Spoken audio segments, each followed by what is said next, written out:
بسم اللہ الرحمن الرحیم۔ ناظرین، آج کا پانچواں اور آخری ولاگ آیات و دلائل کی دو قسمیں، ظاہری اور باطنی، یہ ہیڈنگ ہے اور پیج ہے 132 132۔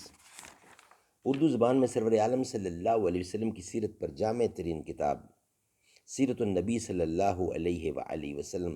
رائٹر اس کتاب کے ہیں علامہ شبلی نعمانی رحمۃ اللہ علیہ، علامہ سید سلیمان ندوی رحمۃ اللہ علیہ، جلد سوم۔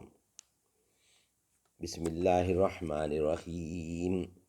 الحمد للہ رب العالمین والصلاة والسلام علی سید المرسلین وعلی آلہ واصحابہ اجمعین۔ آج کا پانچواں اور آخری ولاگ آیات و دلائل کی دو قسمیں، ظاہری اور باطنی، پیج 132، سیرت النبی۔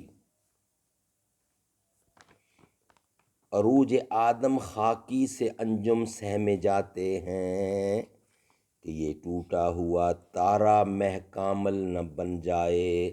تو نے یہ کیا کیا، تو نے یہ کیا غضب کیا، مجھ کو بھی فاش کر دیا۔ میں ہی تو ایک راز تھا سینہ کائنات میں۔ آیات و دلائل کی دو قسمیں، ظاہری اور باطنی۔ تفصیل بالا سے یہ واضح ہوتا ہے کہ آیات اور نشانات دو قسم کے ہوتے ہیں، ایک ظاہری اور مادی اور دوسری باطنی اور روحانی۔ ظاہری اور مادی آیات و دلائل تو وہ خوارق ہیں جن کو لوگ عام طور پر معجزات کہتے ہیں، مثلا مردے کا زندہ ہونا، عصا کا سانپ بن جانا، اژدہا کا سانپ بن جانا، حضرت موسیٰ علیہ السلام کے واقعے کا ذکر ہو رہا ہے، انگلیوں سے پانی کا چشمہ ابلنا، بیمار کو اچھا کرنا وغیرہ۔ باطنی اور روحانی آیات و دلائل مدعی نبوت کی صداقت، معصومیت، تزکیہ، تاثیر، تعلیم، ہدایت، ارشاد، فلاح اور تائید ہے۔ اہل نظر اور حقیقت شناسوں کے لیے یہی باطنی آثار و آیات نبوت کی حقیقی نشانیاں ہیں۔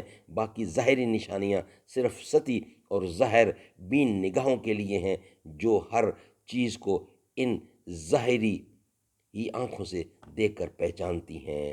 سبحان اللہ۔ ناظرین، آج کا پانچواں ولاگ بھی کمپلیٹ ہوا۔ آج کے پانچوں ولاگ الحمدللہ کمپلیٹ ہوئے۔ کل انشاءاللہ نئے ولاگ کے ساتھ آپ کے ساتھ حاضری ہوگی۔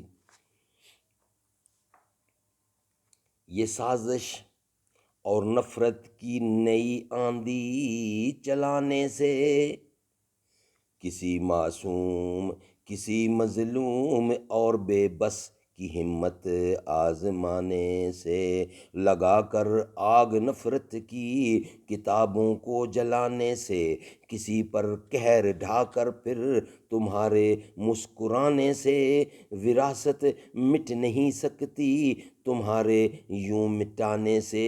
یہ دیواروں پر نفرت کی نشانی چھوڑنے والوں، دلوں کو چیرنے والی کہانی چھوڑنے والوں، لگا کر دھرم کا نعرہ جلا دیتے ہو بستی کو، کئی روتی ہوئی آنکھوں میں پانی چھوڑنے والوں۔ کتابوں کو جلا دو گے مگر جو راکھ بکھرے گی، اسی کو گھول کر ہم پھر نئی سیاہی بنائیں گے، اسی مکتب میں گونجیں گے ترانے پھر سے چاہت کے، قلم کاغذ لیے ہاتھوں میں بچے مسکرائیں گے۔ محبت کی عبادت کو، محبت کی عبارت کو بھلا کیسے مٹاؤ گے، محبت کی عبارت کو بھلا کیسے مٹاؤ گے، ہماری اس وراثت کو بھلا کیسے مٹاؤ گے۔ نئی نسلوں سے جس دن تم نظر اپنی ملاؤ گے، تب اپنے ظلم کے قصے سے خود ہی منہ چھپاؤ گے۔ نہیں ملتا کسی کو کچھ بھی اس آندھی کے رستے پر، سنو پھر لوٹنا ہو تمہیں اچھوں کے رستے پر، اسلاف کے رستے پر، سنو پھر لوٹنا ہوگا تمہیں اسلاف کے رستوں پر۔ یہ سازش اور نفرت کی نئی آندھی چلانے سے، کسی مظلوم اور بے بس کی ہمت آزمانے سے۔